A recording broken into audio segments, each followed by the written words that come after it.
नमस्कार बंधुरा तो आपनादेर जोन्नो आमि आबार एकटा स्पेशल इनफरमेशन निये चले एसेछि।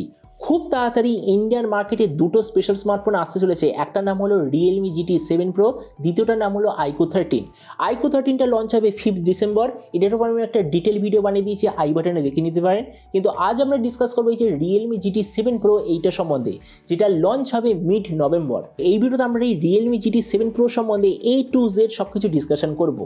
তো চলো শুরু করা যায় ভিডিওটা কোনো সময় নষ্ট না করে। আপনি যদি গ্যাজেট ওয়ার্ল্ড বাংলা চ্যানেলে প্রথমবার আসেন আর এরকম বাংলা টেক ভিডিও ডেইলি দেখতে চান, তাহলে গ্যাজেট ওয়ার্ল্ড বাংলা চ্যানেলটা সাবস্ক্রাইব অবশ্যই করে নেবেন। তো প্রথমে আমরা আলোচনা করব এই স্মার্টফোনটার ডিজাইন সম্বন্ধে।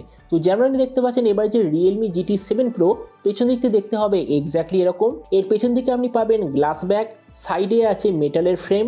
ফোনটা আপনি সববারের মতো মাল্টি কালারে দেখতে পাবেন। এবারে থিকনেস হবে 8.1 মিলিমিটারের আশেপাশে আর ওয়েট হবে প্রায় 200 গ্রামের আশেপাশে। ডিসপ্লের দিক থেকে এবারে আপনি পাবেন 6.78 inch 1.5K 120 hertz 10 bit micro quad curved LTPO AMOLED display. তার সঙ্গে 2500 হার্জের টাচ স্যাম্পলিং রেট, 3840 হার্জের পিডানো ডিমিং রেট, 6000 নিটসের brightness, 20:9 aspect ratio, 94% screen to body ratio. Display সার্টিফিকেশনে আছে HDR10+ ডলবি ভিশন দুটো সার্টিফিকেশন আর তার সঙ্গে গরিলা গ্লাস ভিক্টর জেনারেশন 2 এর ডিসপ্লে প্রোটেকশন। তার মানে সোজা কথা বলতে গেলে প্রাইস পয়েন্ট হিসেবে এই যে ডিসপ্লেটা সত্যিই খুব ভালো হতে চলেছে।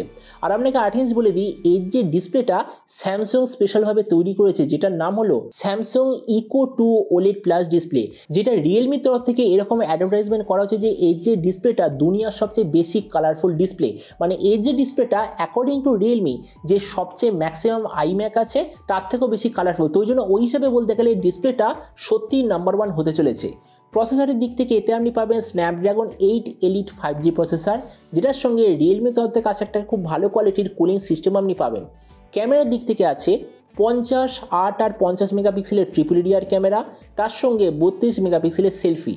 এর যে রিয়ার ক্যামেরা মানে যে 50 মেগাপিক্সেলের মেন সেন্সার সেটা হলো সোনি লিথিয়া 906 সেন্সার।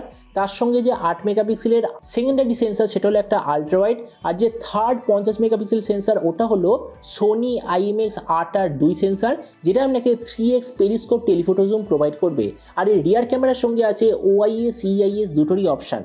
এই যে ফোনটা আপনি অনেক ধরনের র্যাম আর স্টোরেজ অপশানে দেখতে পাবেন, কিন্তু ম্যাক্সিমাম ভেরিয়েন্টটা হবে 16GB 1TB। এর র্যামের কোয়ালিটিটা হলো LPDDR5X, মেমোরিতে আছে UFS 4.0, যেটার সঙ্গে কোনো ধরনের ডেডিকেটেড SD কার্ড স্লট নেই। ব্যাটারিতে আছে 6500 mAh ব্যাটারির সঙ্গে 120 ওয়াটের চার্জার, আর কানেক্টিভিটি হলো USB Type-C।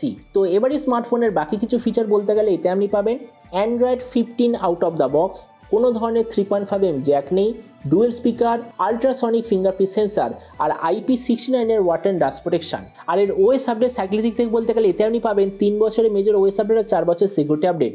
তো এবার সবচেয়ে মেন জিনিস কি দামে লঞ্চ হবে। তো দেখুন, আমি যতদূর খবর পেয়েছি ফোনটা ইন্ডিয়ান মার্কেটে আসার কথা প্রায় 55,000 ইন্ডিয়ান টাকার আশেপাশে।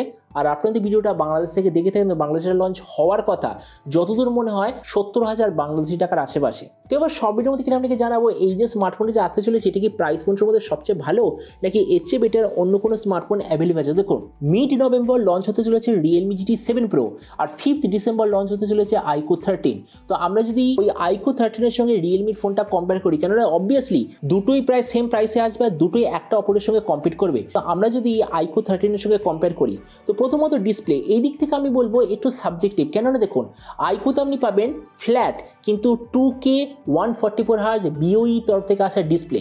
সেই দিক থেকে রিয়েলমিতে কি আছে কোয়াড কার্ড মানে চারদিক থেকে কার্ড 120 হার্জ 1.5K, কিন্তু স্যামসাংয়ের তরফ থেকে আসা একটা এক্সক্লুসিভ প্যানেল, যেটা রিয়েলমি বলছে দুনিয়ার সবচেয়ে ব্রাইটেস্ট অথবা সবচেয়ে কালারফুল ডিসপ্লে। তো এই জন্য এই দিক থেকে বলতে গেলে আমার মতো মনে হয় যদি আপনার গেমিংয়ের জন্য বেস্ট ডিসপ্লে দরকার তো iQOO-টা হবে বেস্ট, যদি আপনার কন্টেন্ট দেখার জন্য বেস্ট ডিসপ্লে দরকার তাহলে রিয়েলমিটা হবে বেস্ট। তাছাড়া প্রসেসরের দিক থেকে দুটোই সেম, কেননা দুটোতেই আছে স্ন্যাপড্রাগন 8 Elite প্রসেসর।